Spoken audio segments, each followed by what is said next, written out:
Thank you, sir. First, I'd like to say that this has been a tremendous learning experience for me.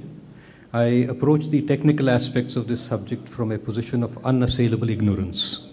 I know little or nothing of the cyber domain. I do, however, monitor on a fairly regular basis the radicalization or radical content that is available on the internet, and that is the basis on which I am speaking. I have been suitably frightened by the technical presentations that have been given before this, and I think I will never trust my cell phone again, or for that matter, any electrical or electronic device. One of the crises that we see is, of course, what has been emphasized by previous speakers. I think Mr. Prakash Singh started with that, just the rate of change, the sheer pace.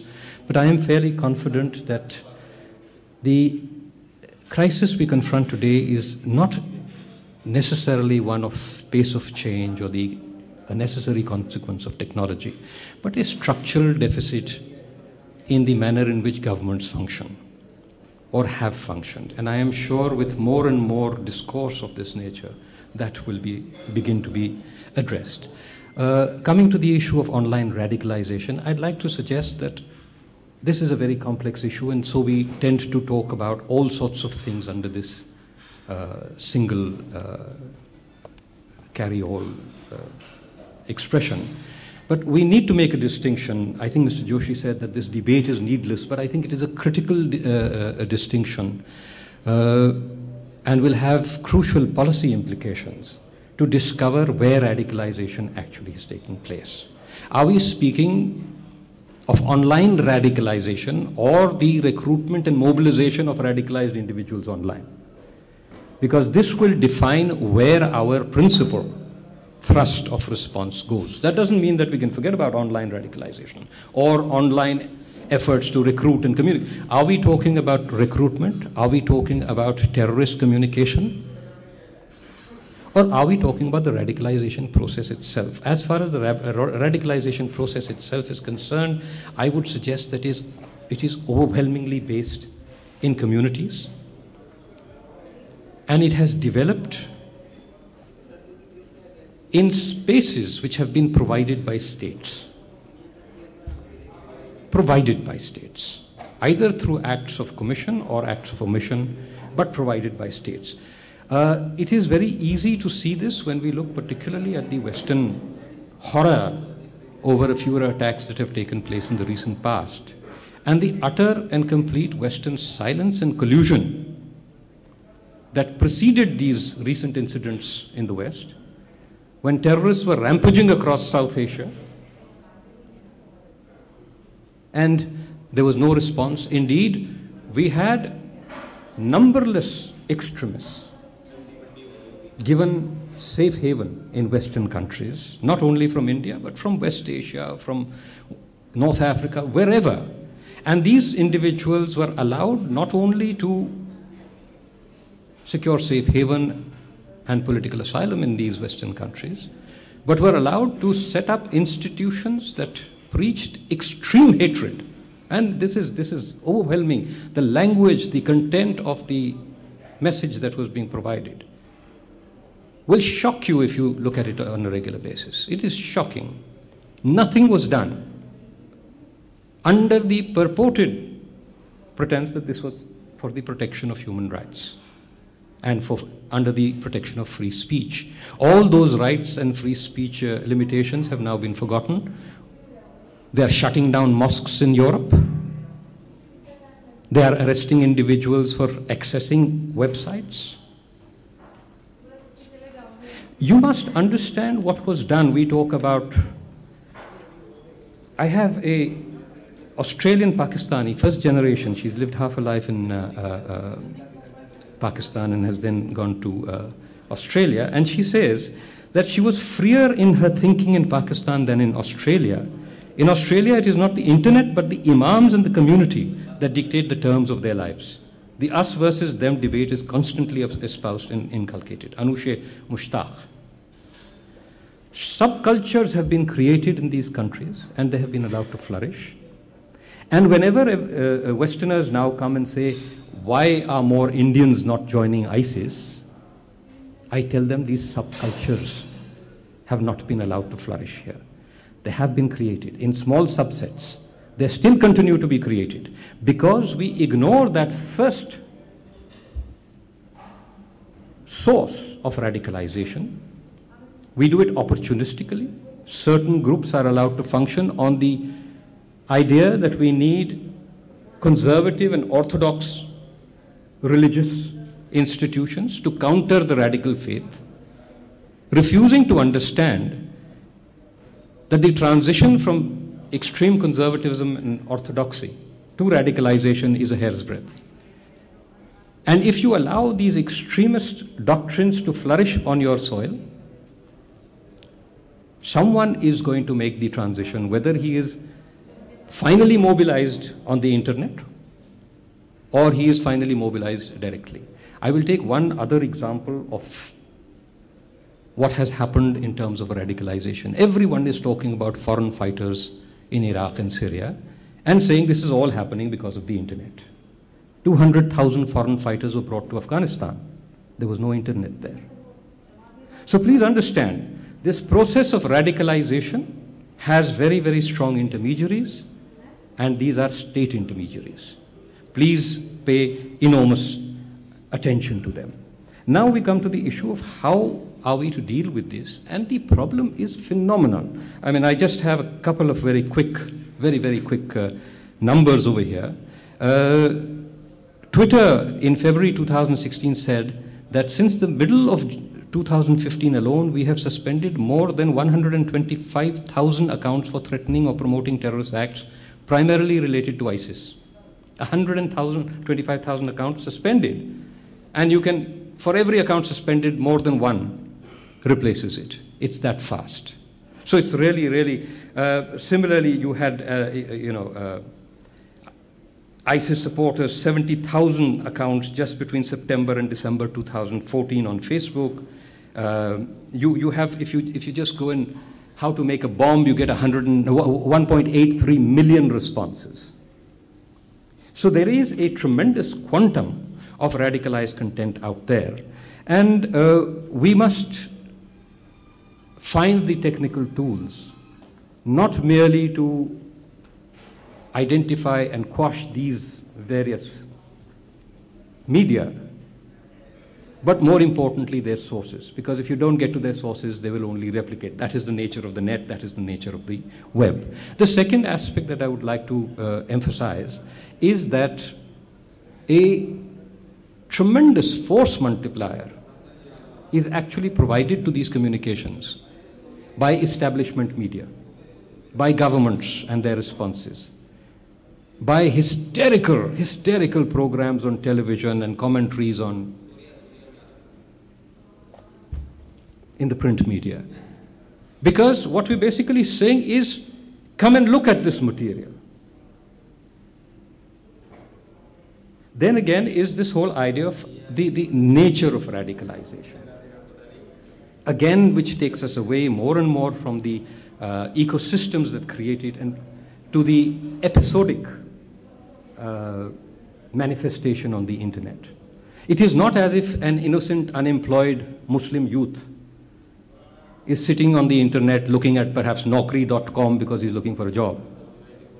And he comes across an ISIS video by some accident and is then radicalized. That's not how the process takes place. It is someone who is actively seeking these materials. And unless we take our attention, I think Anya had mentioned something like this, that we would be doing, I think, much better investing more and more in conventional policing, and I would like to add intelligence, than merely and overwhelmingly focusing on the internet. None of this means that we shouldn't bother with the internet, but we must be looking at the internet. There's a lot of talk about counter-narratives as a solution. And this is, again, important. But the nature of the counter-narrative, again, the presentation of the counter-narrative and the projection of the counter-narrative through the establishment media isn't happening. The counter-narratives have proliferated enormously, not merely from what is called moderate Muslims, but from radical Muslims. I mean, people like Abu Hafs al-Mauritani, who was the Mufti of the Al-Qaeda. Abu Muhammad al-Maqsudi, who is again one of the leading ideologues of the Al-Qaeda. Both of them left Al-Qaeda and are now saying that this does not fall into this kind of violence, particular patterns of violence. Not all violence, jihadi violence is permissible according to them, but the killing of innocents or the killing of non-combatants is not permissible. This material is there. Nobody sees it. Why? How is it? Let me assure you that these execution videos that are now have excited so many people have been around for decades. I certainly remember them in the early 2000s from Afghanistan and Pakistan.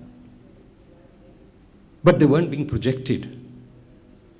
It is not the quality of Dabiq or of Inspire that is suddenly taking people. I mean, you can read these magazines and you will not find anything in them that would suddenly take you from conservatism to jihadi violence.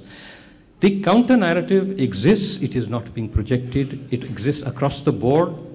It is not speaking in the manner in which, I mean, we were speaking of the nature of targeting that is now permitted by the internet. The profiling that goes to simple, small commercial organizations can literally find out so much about you that they can actually direct particular phishing or other malware to your profile with your fullest details. We can't find out who the consumers of this extremist literature are and begin to address our message directly to them. Instead, we have well-intentioned efforts, some of them very good, very sustained, very courageous, very importantly.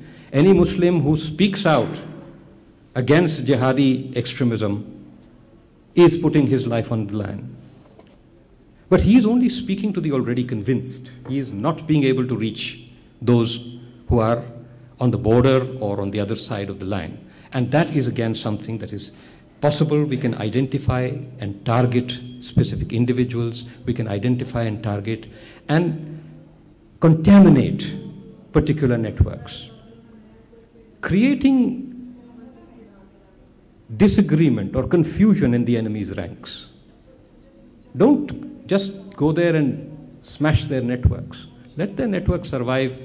Let ideological conflict arise in them. So these are all elements of response that are certainly possible. We have not seen very many cases, I think, in India of online or otherwise of radicalization.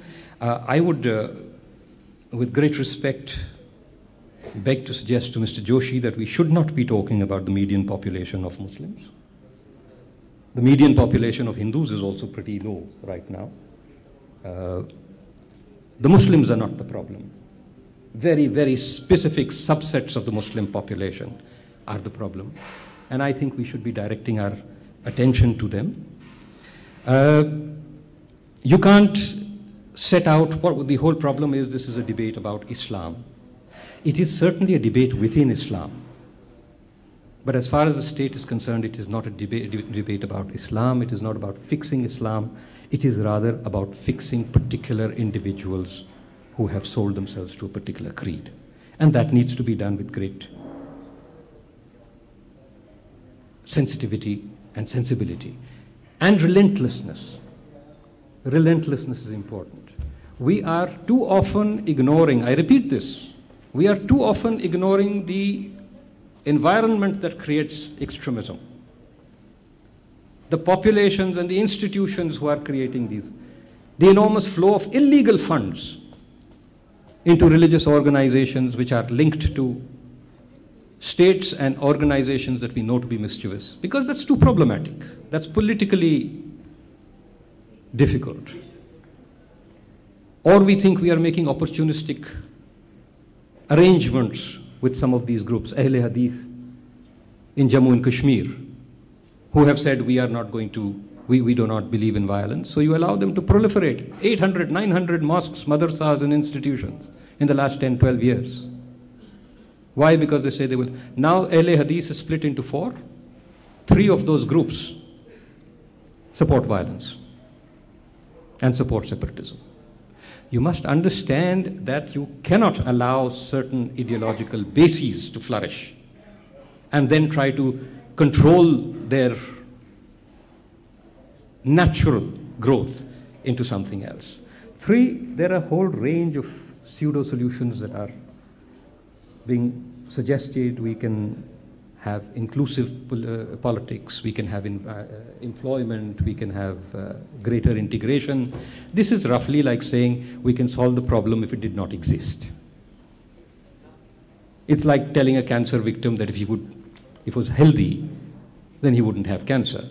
Very true, but we do not have any of these solutions available to us because we do not have the quanta and the resources or the economic models.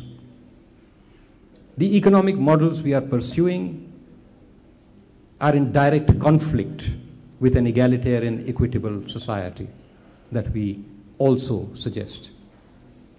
In any event, I think the solution to radicalization will be found by very narrowly targeting those who are the leaders of this process of radicalization, of ideological mobilization. Most of these leaders, we have been talking about Bangladesh and ISIS in Bangladesh. This is all nonsense. There is no ISIS in Bangladesh. They are remnants of the older organization, Harkatul Jihad Islami, JMB, JMJB, calling themselves ABT, who suddenly find it useful to call themselves ISIS. And ISIS finds it useful to say, well, we have got a branch in Bangladesh. The same is true of Afghanistan. Nangarhar has been taken over by the ISIS. These are the Taliban. There was a leadership struggle in a faction of the Taliban. One faction broke away and said, we are ISIS. Now they are murdering each other. Good for us. Anti-state forces in Nangarhar province today are weaker than they were 2 years ago. There has been no transfer of resource, no transfer of capability, no transfer or alteration of leadership that would suggest that there is an effective operational linkage between ISIS and the groups that are purportedly associating with them in South Asia. So we must make legitimate distinctions, and we must fight. We must understand that it is the domestic groups that are reinventing themselves. This is a transient reinvention. ISIS is already on a back foot. And always remember, as far as India is concerned, we have withstood 30 years of Pakistan-backed terrorism. ISIS is certainly not more powerful than the Pakistani state. We need to be focused, and I'm sure we will prevail. Thank you so much. Thank you, Mr. Sahni. I think two very important takeaways from there, that when we talk about radicalization, it is not the prerogative of any one religion. I think there are enough non-religious radicalizations also, which are equally important. The one nuance which I just wanted to add was, if we just considered terrorism as a brand, then just like new brands which are emerging in the digital world, when digital marketing, if you look at companies like Uber or Airbnb, which have come and sort of used the digital platform and overcome 30-year-old institutions and overnight become more powerful than them, then there is something to be said about this platform being a force multiplier and a sort of an exponential multiplier of the same effect, including that fact which you pointed out, the ability to specifically target the most conducive customer for that concept, for that change. So that is a game changer. In many ways, that's not something that is an extrapolation of the real world into the virtual world. It is a completely different way in which the business model, so to speak, is being evolved now.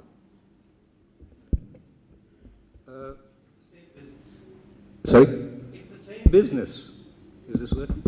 It's the same business. Why I emphasize that is because if they were not committing mass murder in Iraq and Syria, no one would be buying their product.